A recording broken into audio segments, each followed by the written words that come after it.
Olá, boa noite. O Notícias em Debate de hoje vai falar sobre autoconhecimento. E sobre isso a gente conversa com a coach Nadir Paz. Boa noite, Nadir. Bem-vinda. Obrigada. Boa noite, Roberta. Boa noite a quem está nos assistindo.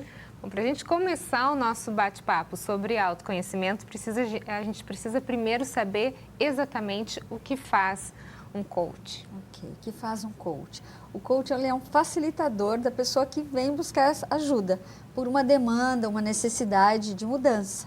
Então, busca esse profissional que é um especialista, tem uma formação, certificação internacional, e assim, não requer uma formação anterior, uma graduação específica. Se já é alguém de humanas, lógico que facilita, né? Que gosta já de ajudar pessoas, favorece. No meu caso, por exemplo, eu sou formada em psicologia e vinha desenvolvendo toda a minha carreira e uns 2, 3 anos antes de me aposentar, eu já comecei a ficar em crise.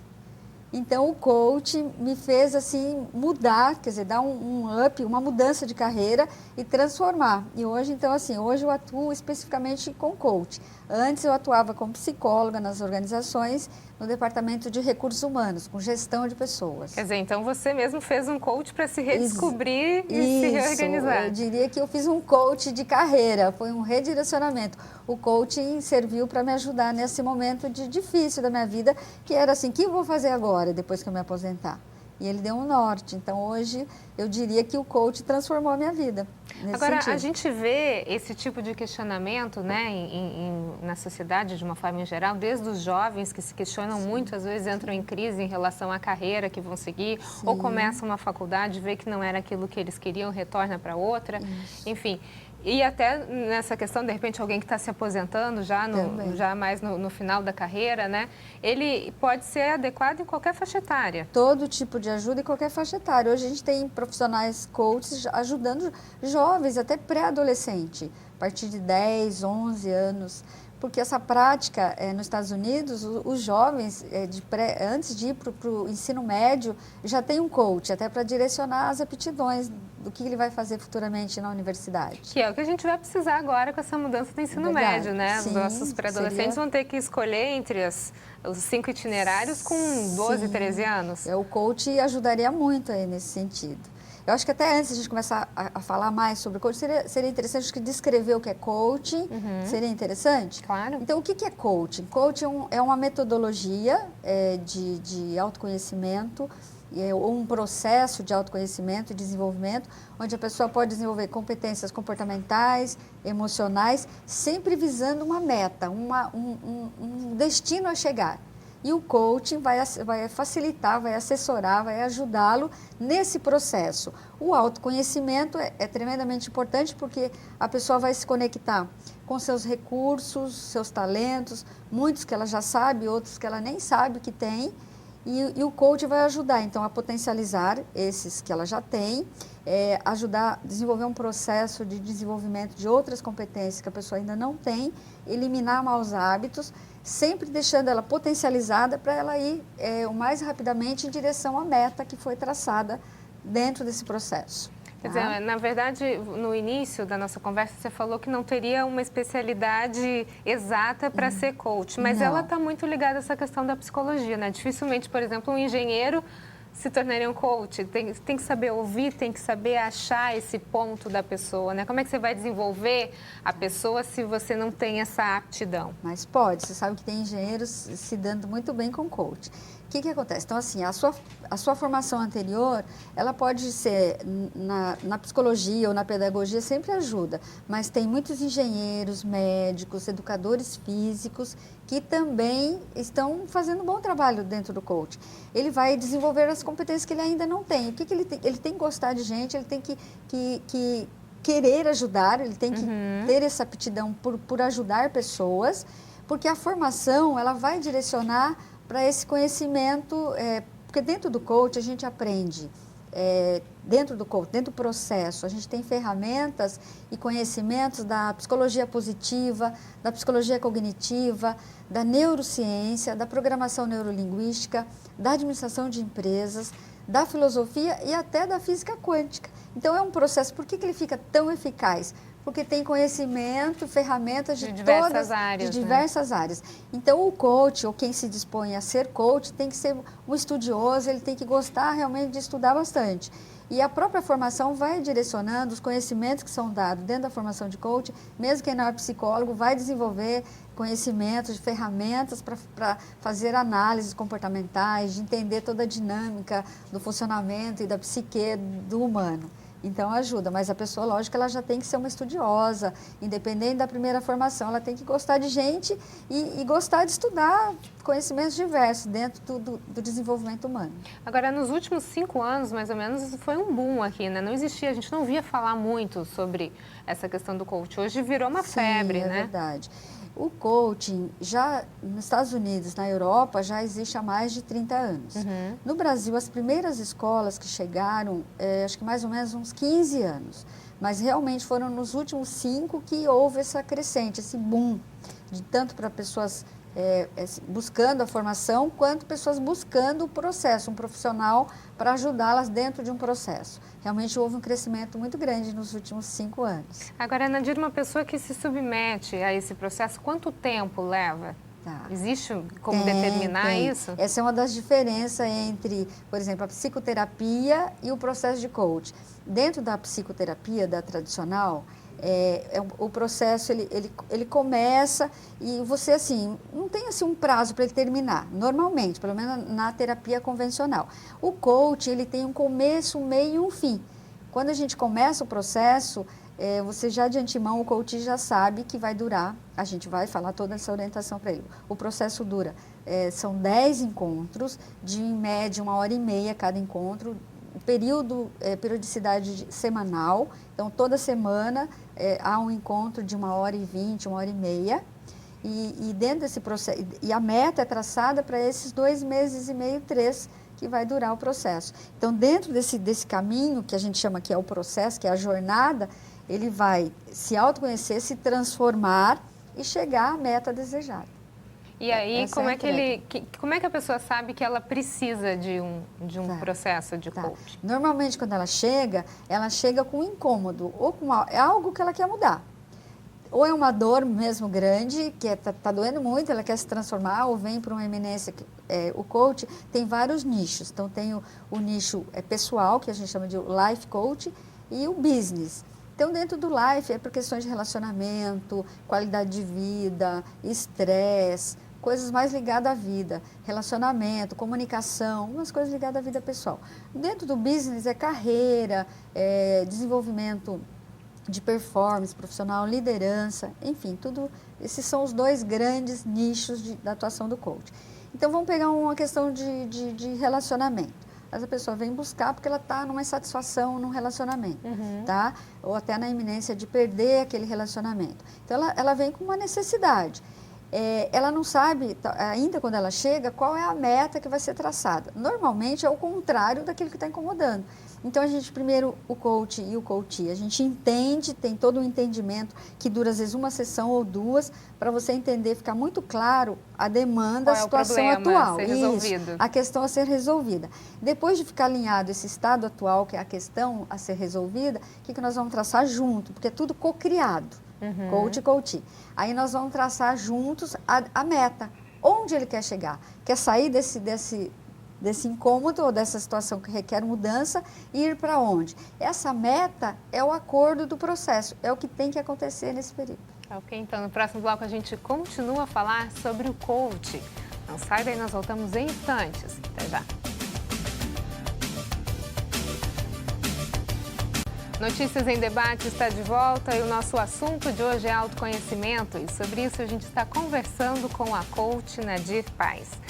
Nadir, a gente estava falando sobre todo esse processo, como é que ele funciona, como é que ele acontece. Então, só para retomar o nosso assunto, a pessoa ela tem uma problemática, ela está no meio de uma confusão e aí ela procura um coach para tentar reorganizar as ideias e saber o que está acontecendo, é isso? Isso, ela vem com uma demanda e junto a gente vai entender esse momento atual e traçar o caminho, onde ela vai chegar, qual a meta. Que seria a solução, né? Eu sair dessa situação problemática, dessa questão pessoal ou profissional, enfim. e dentro desse processo, todo o autoconhecimento vai levando a pessoa a se conectar com os recursos, desenvolver competências que talvez ela não reconhece, não tem nesse momento, sempre visando potencializá-la para ela ir o mais rapidamente possível, com muito mais empoderamento em direção à meta traçada. Agora, assim. essa seria uma das vantagens de se fazer o coach, porque assim, na nossa conversa eu entendi que a resposta, na verdade, ela está dentro da pessoa. O coach, ele não dá a resposta, né? Não O que dá. a pessoa deve fazer. Não. Aliás, o coaching é para que a pessoa realmente seja a protagonista, se reconecte com isso. Porque no entendimento do coaching, todas as respostas para todas as questões estão dentro da gente. As pessoas se desconectam, ou alguma crença limitante que está cristalizada já pela toda a sua trajetória, sua vivência, ela tem uma crença de que ela não consegue, que ela não pode resolver aquela questão. E aí, nesse processo de autoconhecimento, a gente vai trabalhar também qual é a crença que está alimentando aquele comportamento limitante. E ao tomar consciência desse comportamento e tomar uma decisão de mudança, isso ajuda a pessoa a ter mais consciência de que ela estava se auto-sabotando muitas vezes por uma crença limitante. Geralmente é esse o ponto, né? A própria pessoa, ela se sabota. Não é, às vezes ela olha em volta, ao meio, e acha que a culpa é dos outros, quando na verdade o problema está nela própria. Quando o autoconhecimento é baixo, qual que é a tendência? É ficar se culpando ou culpando todas as pessoas à volta, o ambiente.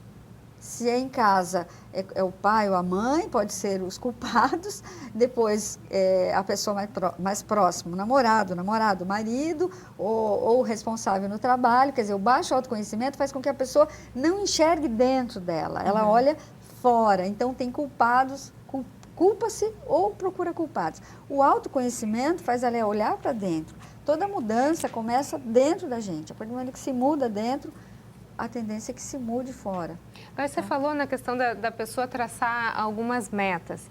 Existe alguns casos que a pessoa está no meio de uma bagunça tão grande que ela não consegue nem definir as próximas metas? Tem. Normalmente, quando a pessoa vem buscar ajuda, é porque ela muitas vezes já tentou sozinha várias vezes, mas não deu certo. Então, ela busca um profissional exatamente para ter um alinhamento profissional, uma ajuda profissional para que realmente ela tenha resultados muito mais positivos do que às vezes sozinha. Tá? Depois que ela passa por um processo de autoconhecimento que já quebrou as barreiras de algumas crenças, ela até vai conseguir sozinha se superar em algumas adversidades. Mas muitas vezes ela já vem durante toda uma vida procurando resolver questões, mas está mais profundo, está às vezes numa questão de uma crença, porque a crença ela está no nosso inconsciente. Conscientemente ela quer resolver questões, mas lá na inconsciência tem uma crença limitante, um sabotador que barra. E o autoconhecimento vai fazer ela entrar em contato com esse sabotador e ela trabalhar essa mudança, ela decidir trabalhar essa mudança. Aí sim ela vai ser muito mais bem-sucedida e o resultado vai ser mais efetivo. Mesmo nesse curto espaço de tempo, já existiu algum caso em que teve que ampliar esse período de coaching? Não? Não, normalmente a gente contrata 10 encontros. Se a pessoa não engajar, se ela não começar o processo de trabalhar e fazer diferente, o processo ele pode ser até interrompido, porque a pessoa no coaching tem um processo tem que trabalhar, tem que fazer diferente. Se eu quero um resultado diferente do que eu tenho hoje, eu tenho que ter atitudes e comportamentos diferentes. Então, acaba uma sessão de coaching, a pessoa vai para casa durante aquela semana com várias tarefas, trabalhos diferentes para fazer. Porque existe um desenvolvimento durante toda a semana. A gente tem um compromisso, um acordo de fazer tarefas diferentes. Então, se eu quero uma mudança, esse comportamento que eu tenho hoje, o resultado que eu tenho é condizente com essa maneira que eu tenho de agir hoje. Se eu quero um resultado diferente para o meu futuro, eu tenho que me dispor a agir de forma diferente. E tudo isso é conversado, tem um comprometimento dentro da sessão e a pessoa vai para a semana dela para trabalhar e fazer diferente. Caso ela não tenha esse engajamento, ela não cumpra, o processo não vai ter resultado. Normalmente a gente para o processo, mas tudo isso em acordo, conversado com a pessoa, porque vai ser em vão, ela vai gastar o dinheiro dela, praticamente o tempo, sem ter esse retorno. E quando você me perguntou se tem algum case, uma situação bem recente, eu posso te contar um caso em um dos grupos que eu tenho feito, que seria um grupo específico para mulheres. E nós recebemos mulheres de primeiro emprego, quem está fora do mercado, quem está trabalhando, quer ser uma empreendedora, quer desenvolver uma outra competência ou um negócio. E dentre as pessoas desse grupo, uma delas tinha um projeto para 5 anos, daqui 5 anos, e ela se sentiu tão competente ou tão empoderada que o projeto dela, que sairia daqui 5, durante esses 3 meses já saiu do papel e já está sendo colocada. A empresa já está quase que pronta já para... Ela antecipou, com as suas metas, os seus objetivos, Isso, conquistou. Exatamente. Ela chegou à conclusão que tem que ser agora, que ela já estava pronta e que inconscientemente ou uma crença limitante estava fazendo com que ela deixasse isso mais para longe. E ela chegou à conclusão que isso teria que já ser agora. Ela já estava pronta para fazer. Você está falando sobre essa questão das crenças limitantes. Geralmente elas são impostas na pessoa na infância? Sim. Você vê muita coisa que vem da época da infância? Com certeza. A primeira infância de 0 a 7 anos é fundamental. Então, a relação que a criança tem com o adulto, os pais ou os adultos que criaram, então as crenças limitantes, elas são construídas nas emoções. Notadamente nas emoções da raiva, do medo e da tristeza. E é inevitável, todos nós vamos construir uma outra crença limitante. A intenção dos pais não é nos limitar, mas eles dão o que eles têm, ninguém dá o que não tem. E a intenção sempre é positiva.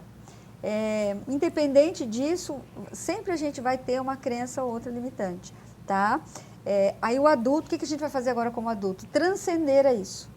Tá? Então, por exemplo, quando o pai fala para a criança, você não pode, você não consegue, é naquela situação, porque a criança é pequena, ela não consegue naquela situação. Mas se eu levar isso para a minha vida adulta, o não consegue, ou não consigo, ou não consigo, aí sim vai estar incongruente, né? Aí o adulto tem que transcender. Eu não consigo, eu não conseguia quando eu era criança. Hoje, quantas coisas eu já consegui? Então, nesse processo, ele vai resgatar essa força que ele tem de conseguir, de superação. Tá? Okay, então, no próximo bloco a gente continua a falar sobre o processo de coaching. Não sai daí, nós voltamos em instantes. Até já! Notícias em Debate está de volta e o nosso assunto de hoje é autoconhecimento e a gente está conversando com a coaching Nadir Paz. Nadir, a gente estava falando sobre as crenças, que muitas delas acontecem e são impostas nas pessoas durante o período da infância. Sim. É aquele chamado da memória do elefante, né? Que faz as pessoas acreditarem naquilo que foi há muito tempo atrás. Isso. A metáfora do elefante é que para ele ser educado ou domesticado, ficar dentro do circo, inicialmente é colocada uma corrente muito grande para a pata do tamanho do elefante. E ele se fere, ele quer se soltar e machuca. Aí depois ele acha que ele não vai mais se soltar. Aí o dono do circo coloca ele num pedacinho de madeira bem pequenininho, amarrado com uma cordinha, e ele fica ali quietinho, parado. Ele acredita que não tem poder não tem mais poder de sair dali. Como que as crenças são instaladas? Sei lá, falar em público, por exemplo, é um medo que a maioria das pessoas no mundo inteiro tem, independente do continente onde vive. Dizem que estatisticamente tem medo, até muito maior que o medo da morte, falar em público. Por quê? Porque a criança ela é muito reprimida do falar. Ah, não fala agora, não é assunto para criança. Quantas vezes? E muitos, se o pai ou a mãe é mais até bravos, às vezes até muitas crianças a gente ouve falar que levou tapa na boca para falar, quando estava falando num horário que não podia.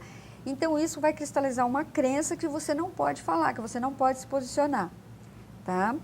E o pai e a mãe, ele é autoridade. E a intenção do pai e da mãe é sempre boa. Aliás, eu digo que pai e mãe, eles são culpados que não têm culpas. Eles merecem todo o perdão, tá? Porque os pais dão o que eles...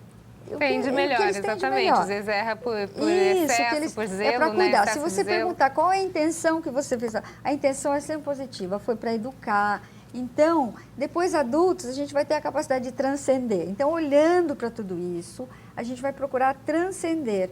Então, porque o pai e a mãe é autoridade. Então, ele falou que se você não podia falar, mas ele falou naquele contexto. Aí, no adulto, você tem que olhar para aquela sua criança que talvez tenha essa dor e procurar. Por isso que o processo de coaching é necessário, para que a pessoa trabalhe essa questão.